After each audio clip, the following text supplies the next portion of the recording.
do that. That's cool. Yeah. That's what I get from my daughter all the time. She lets me do that. That's cool. I'm doing it. So, yeah, so definitely we have to be careful on that one, Larissa. If you ask a question, be able to deal with the answers. Right. So, you know, you might want to be careful of that in question. Yeah.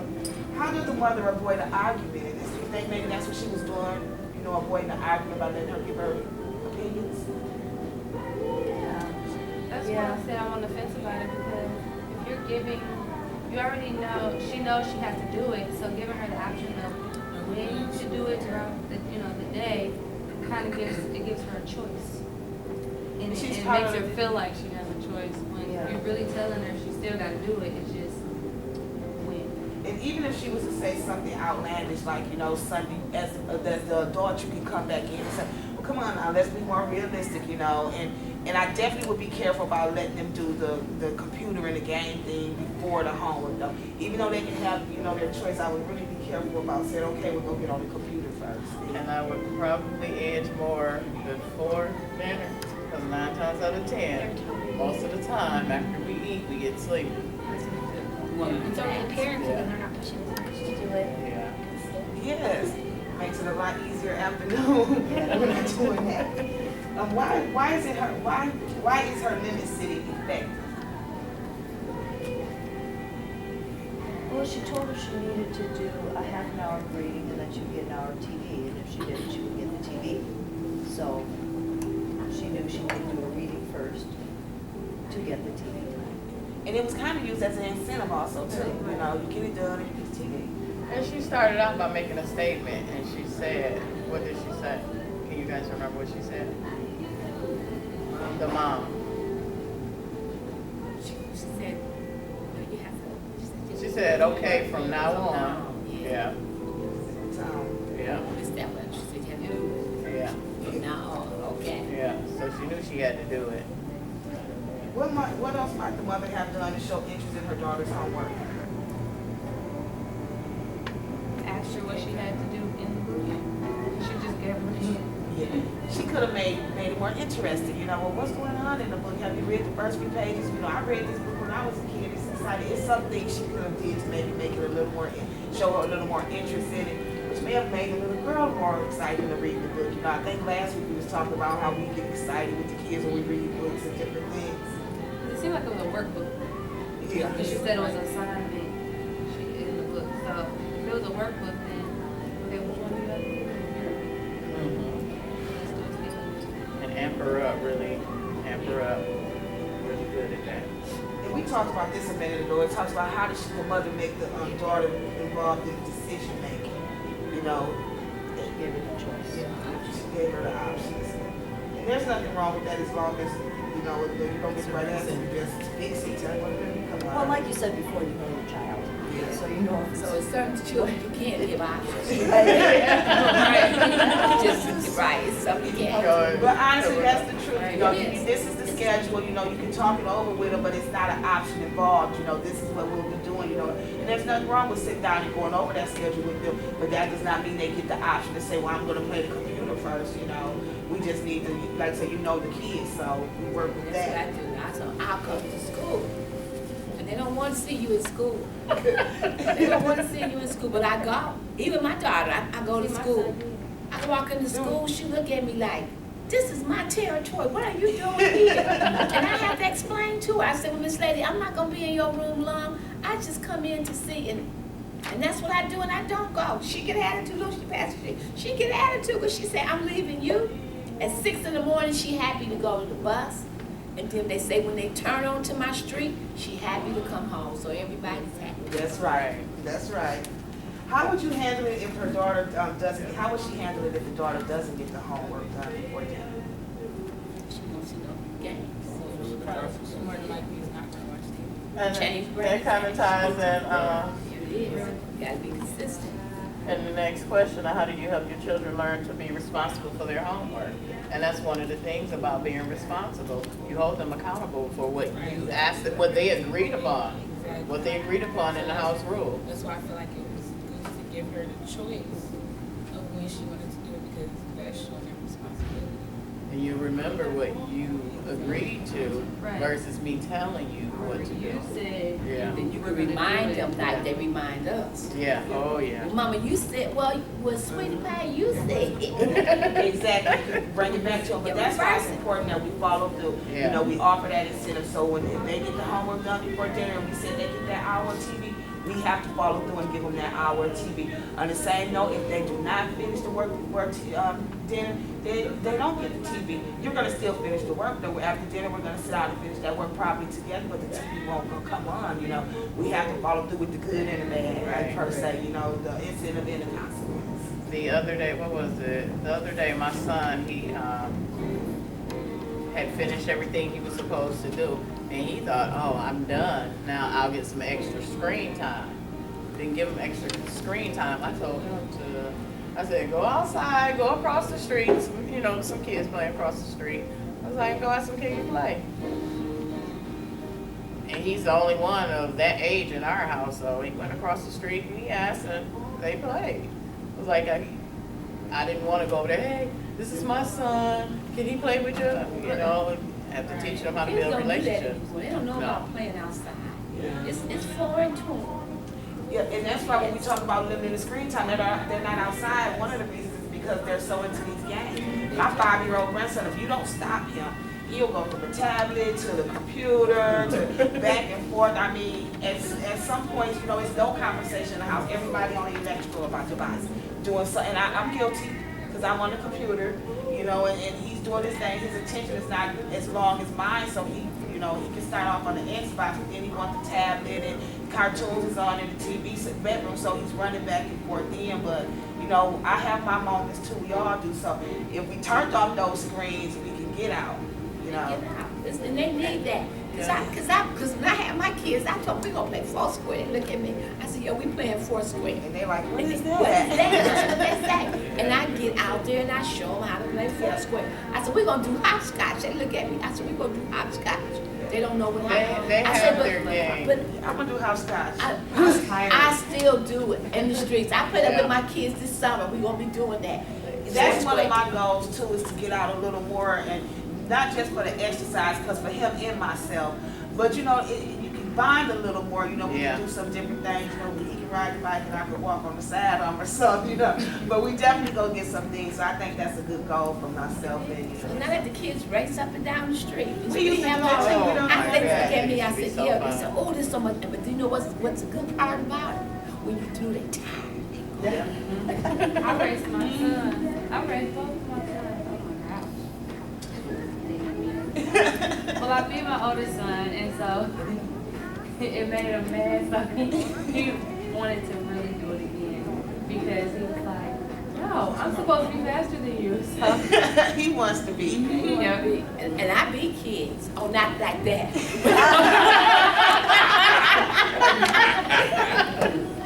Not like that. Please, not like that. No, I'm saying, any game I play with kids, I beat kids. I don't let them win. Because that's the consequences in life. You're not going to win every time. And the majority of the time, I'm winning. I'm trying to feel irritated. But that's a good learning experience. Then we're going to move on to the next thing. But that's definitely a good learning experience. A lot of times when we play games with our kids, we do, let them win. So you teaching them real life, you don't win all the time. We may need to sit down to explain it, but I got you.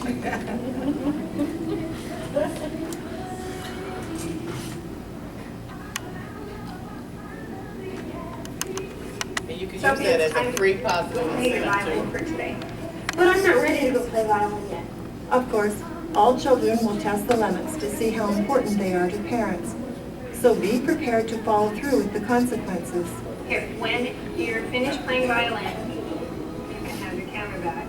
Once children learn the routine and see by your willingness to enforce the consequences that it is important to you, they will be less apt to argue later on.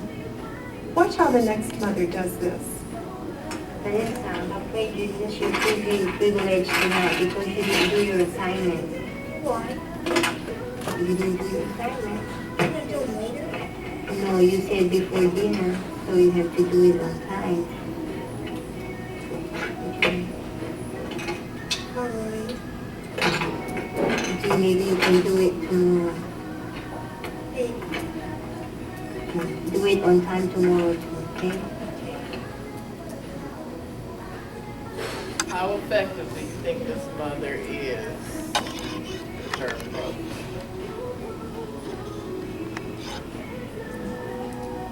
Huh? You couldn't hear what she said.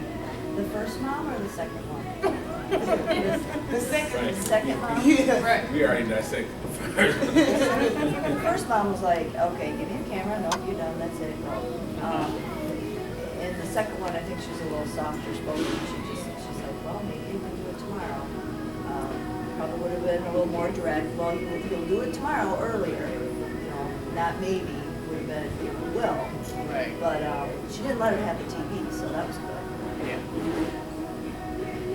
Yeah, that was a good thing. She did follow through. Yeah. You know, and I like the way that she, you know, she was putting the stuff up and she was telling her, you know, well, maybe tomorrow you can do it, but she did not fall back, you know, and she stayed consistent, I guess is the word we want to say. We keep talking about you have to be consistent. She definitely stayed consistent.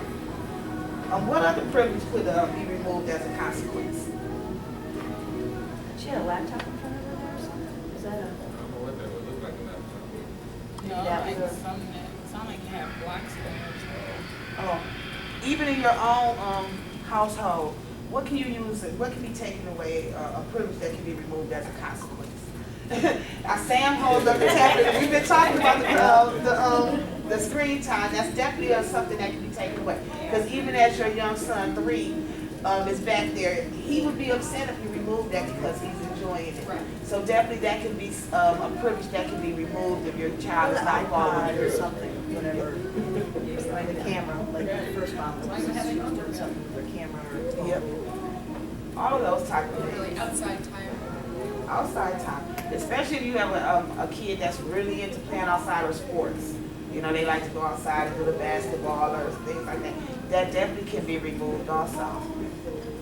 I necessarily don't remove the outside time. I remove the activity that they want to do outside. Maybe that's the time where I'll take it and they'll have to sit on the porch and read. Yeah. You don't So get she your has- bicycle today. Yeah. Which is fine. Definitely that's a good way to do it too. So they still get the little fresh air, but you're not gonna get out and you know how these little kids that sit on the porch and all their other friends playing around and they read a book. So definitely that's a Friends come over. consequence. What happened? You're right. You in trouble?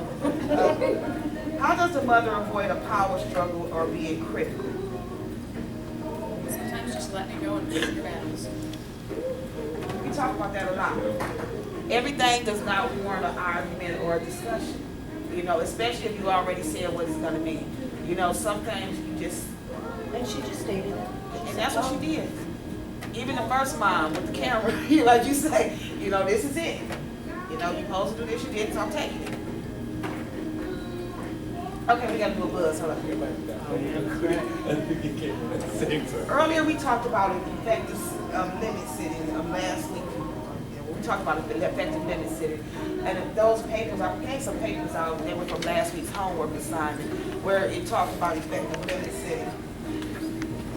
So why don't we team up again in our pairs and review the key principles of effective limit sitting.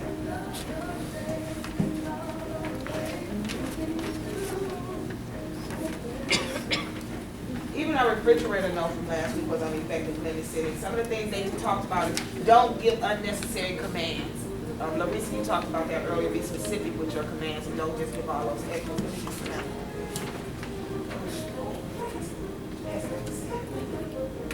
So why don't you guys talk a few minutes and think of some things you can do for effective limit setting. Got you too.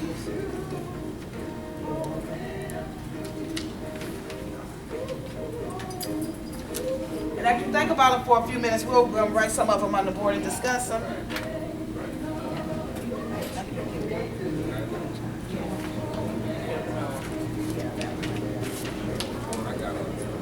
I'm not sorry. It just turned on. You must turn. Everybody looked like they were ready to burn. Looked around the room, everybody went too fun to look up. Yeah. Wrapped up like I don't think y'all got it later, because when it hit me, I said it's cold, I need something hot. I did see you. I mean, I should be able to do what you want, do what you got. You think about it.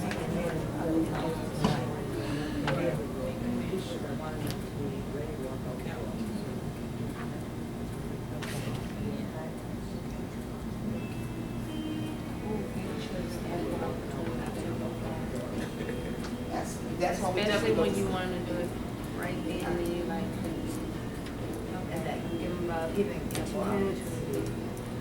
at least move. That's a high one out. That's what we definitely gonna do. Like you said, bring them money, give them a good course, not just so something that's you go to the ice cream place, get this done, something works. That's what we got. I can ride that bike. I usually start off with Yeah, Your choice. I got old enough to leave the house. You cut the grass first. Did you still have some? You're supposed to. My mom used to say it's a poor house with no rules. So had no rules, the house was jacked. That's what we did. What I did yesterday was we cleaned the walls all day yesterday. I was so proud. I was so proud of them because they cleaned those walls. And I told my son, I said, you get the baseboard because you can get that. You can get on your knees and do that. And he said, Mom, that's too much Clorox. So we go leave the walls and it's so nice. And I said, well, I'm going to treat y'all. He said, I treated them. They got that tree at different times, but they got treated.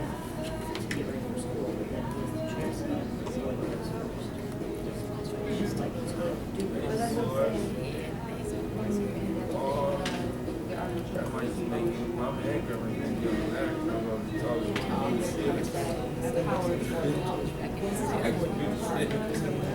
I'm in every room.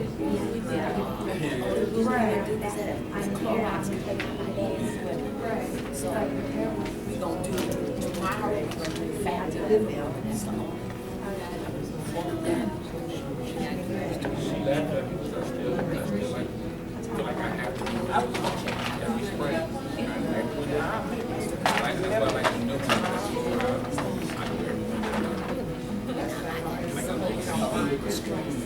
To give one of my kids play out. I give all 3 of my screens.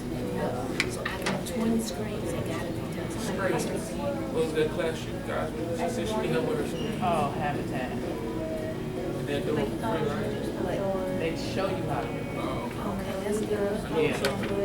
They Yeah. show me how to do, they got the materials. Yep, and have the material. Okay. We're gonna switch to, okay, you guys wanna talk about some of the, our limit setting that we were, practice with our kids or some ones we want to?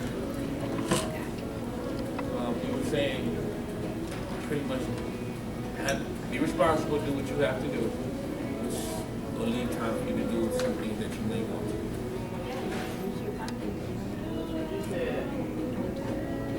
To paraphrase, do what you gotta do in order to do what you want to do. What you may want to do. What you want to do might not be. We're gonna talk about it if then, so if you complete your homework, There you go. then you go get to, we'll talk about different types of Yeah, that's commands what like we those. do. Yeah, definitely, and that definitely works. What about the command thing? I know we've had conversation about getting one command at a time. One of those classes in Incredible Years, it's from this 3 to 6 curriculum, but it talks about us giving, I want to say it was 30 commands in a minute. Sometimes by our kids, we just constantly do this, and we.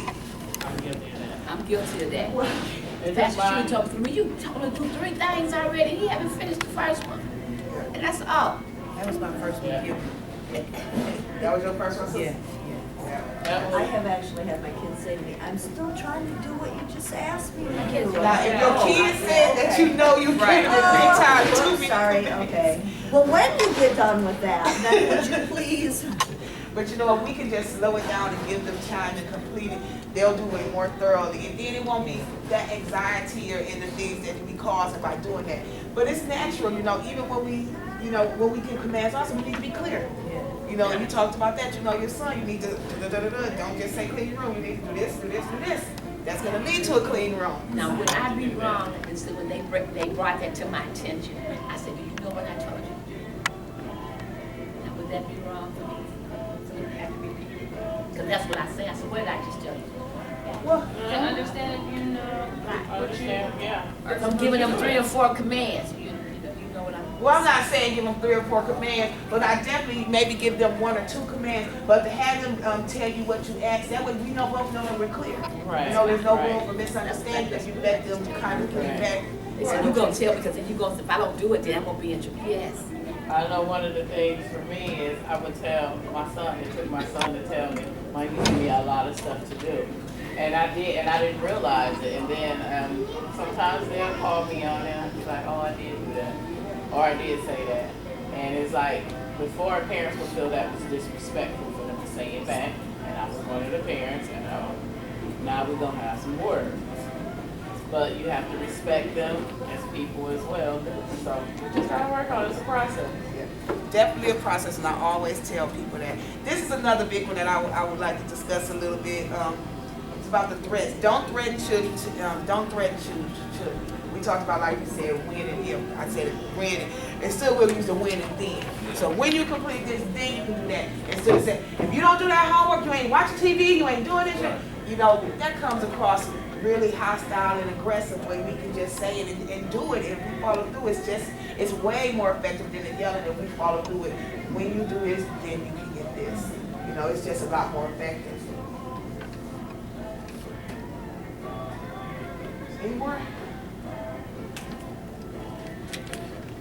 We were talking about the strike a balance between parent and child control. What was the conversation on that? Well, I brought up the instance when you're telling your child to do something, there are no options, this is what you need to do. And then there becomes a power struggle. So that's what I got out of it. I don't know. But then, yeah, it becomes a power struggle, so you end up going in a back and forth type thing instead of it just getting done and it being that. And it trickles to something else, and then it goes back to stuff that was brought up, and it triggers to a whole other piece. Yeah. It takes too long. Yeah. Well, I was gonna say, in a situation like that, I guess maybe you could say to the child, well, this time it's going to be this way, okay? Or because, you know, you waited so long, this is what's going to have to happen now. Tomorrow, when we have this situation, if we start sooner, then, then you can choose, Sometimes, you know, we when talk to do it, about or to get it done earlier, or give them the choice at another time to do it differently, or, I guess it depends on the situation. it definitely always depends on the situation, but sometimes, you know, we discussed before, you know, everything don't want an argument.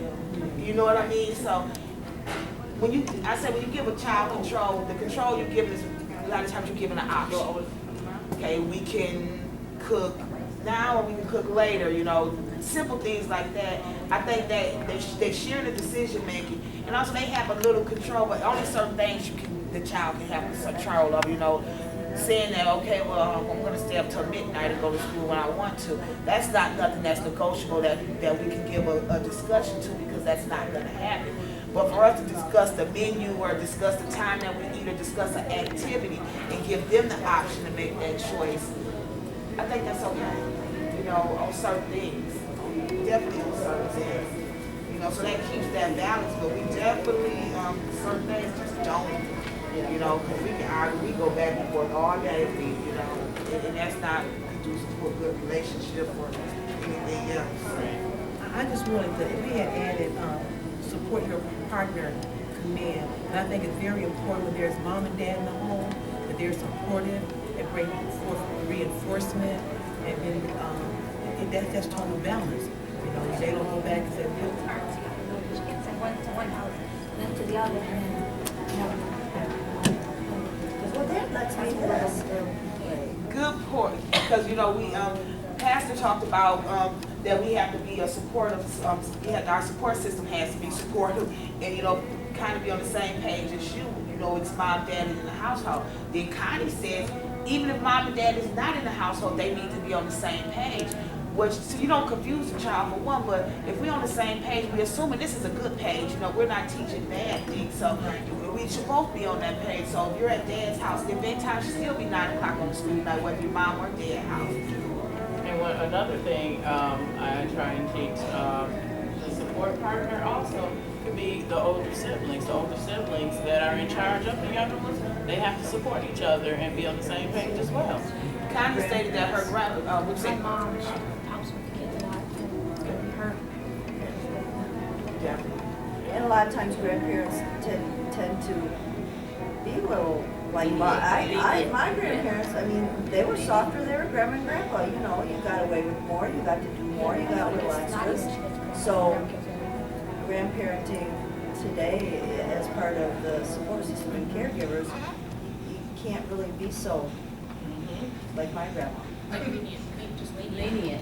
Especially Thank since you you. see them more often Right. nowadays. Yeah, and that's it too, because the role that grandparents play now is the support person, and the kids are around them a little more. Than you go over grandma every couple of weeks and you spend a few hours. It's not like that anymore. Usually grandma may be the babysitter every day, as in my case. So that leniency doesn't work. You know, they have to have these routines and the same as the parents do because they're there so much.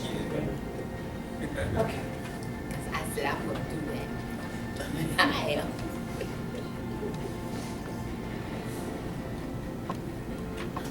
Watch what effective strategies this next parent uses as she enforces the homework routine they have established.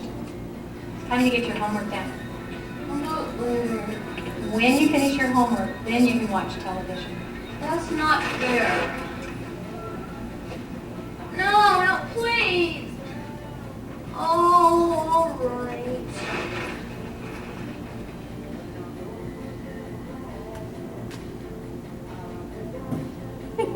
There's no remote. That's why she sat so close. That's why we all had to wear those great big glasses back then. TV. Why was this mother's approach effective? She followed. Follow through, Yeah, yeah. it was a lot of words. Short to the point. What do you, I think that when we get to that point, we've already discussed what we need done, and if you didn't do it, then what's, you know, she's like, there's no need for all the conversation, you know, we've had this discussion already. She also used the when-then command to get her son to do his homework, you know. But again, it may not work all the time, you know, maybe son is saying, I don't really care about the computer at the end of the day, I'm not doing the homework, you know. So, you still just need to follow through, as Samantha said, we just always follow through. So what's effective about the way she responds to her son's arguments? She ignored it. Pretty much, She didn't let it be an argument, she didn't respond to it, so. That's what I was saying earlier, take two to argue. I was just to break up your point. I do remember when you told us that earlier, take two to argument. That's not an argument. And I just don't say that, I just look, I said, and they get that. Your facial expression says a whole lot sometimes. And it definitely, People even don't when he, realize that. Yes, they do. Yeah. I do. Even when you're, when he tried to become angry, mom still ignored him. What a body You know, language is she She saying? still just ignored him. The And kids sometimes we get so hostile, they ignore their comments make us upset, so we feed into the fire and we go to, you know, take You it know what, person in an argument. the kids You are can't take it they personal, cunning, that's the they thing. cunning, they know how to do that. Yeah. They know how to do that, but you can't drive them in. Because I tell my kids, I said, y'all came from me, so I know what's in you. So I know a little bit more. So I always tell them, I know what's in you. So to be transparent, when he was like, oh man, my response, well, manifold. That's right. We already talked about this. We already knew what the expectations were. You know, and definitely again, we want to be consistent. Don't bring that second person to an argument that we don't need to argue about. Just ignoring can be used in so many ways. It can be so powerful when used effectively. You know, it definitely can be really powerful. And you can say it and just walk away too, and that's done right there. I had to remember. Yeah, I had to remember. So again, we're going to do another brainstorm. I thought we We're gonna do a little more brainstorming of teams today, so you guys pair up again. Samantha, you can just join in with them and kind of talk if you want to work, since you're back right there. And what we're gonna discuss is, can we set up a predictable routine at home where they read, play, and do homework together each day? We just did that. Sample schedule. You just do a sample schedule. How did we end up that way? It's It's up in Harris. Okay, so another set schedule, kind of about how do we set up the predictable routine? So just kind of write the routine of Kind what of you do like a time frame, like maybe 3 to 4.